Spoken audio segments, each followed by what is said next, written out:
Good morning, everybody. After reading some of our articles that we had to read, I was really interested in how most of the court cases were Midwest schools and coaching and teaching here in the Midwest.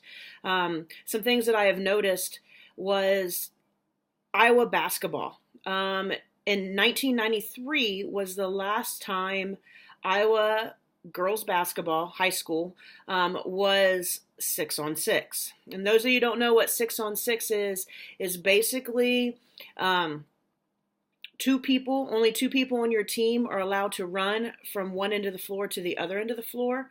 And they basically played 6-on-6. It was a lot of 3-on-3 type deal. As you went, you were only allowed two dribbles because they didn't think girls basketball could play the way the men's played. And 1993 was the last state championship for 6-on-6 basketball in Iowa.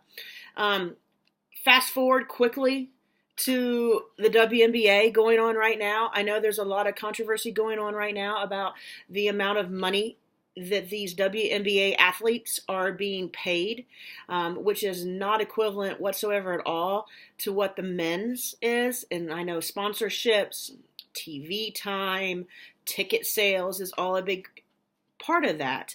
And their budgets aren't as big. But you have some of the phenomenal athletes that are having to go overseas to supplement their income so that they can come back to the United States to play here during the summer. They have talked a lot about moving the WNBA season so that it coincides with college basketball instead of just in the summer right now. But one thing that I've noticed, and some things when I was doing some research and stuff, viewership of the WNBA. They've had a big push for it this year.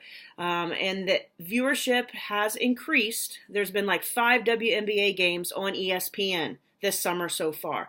They said the viewership for those WNBA games has increased 50%.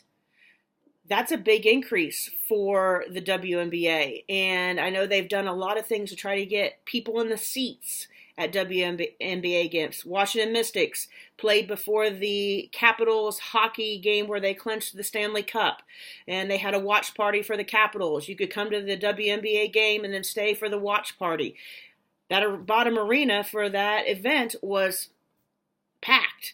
You know, they've been trying to push a lot of those things, which helps with getting people in the seats. ESPN has been a big proponent of girls athletics. And I think as long as ESPN continues to be a big proponent for it and encouraging it and putting it on TV, I think equality will eventually get better as more people will watch and more people will be able to say, hey, they're just as good as the boys, you know, and things like that. So I think ESPN and viewership has got a big push through ESPN.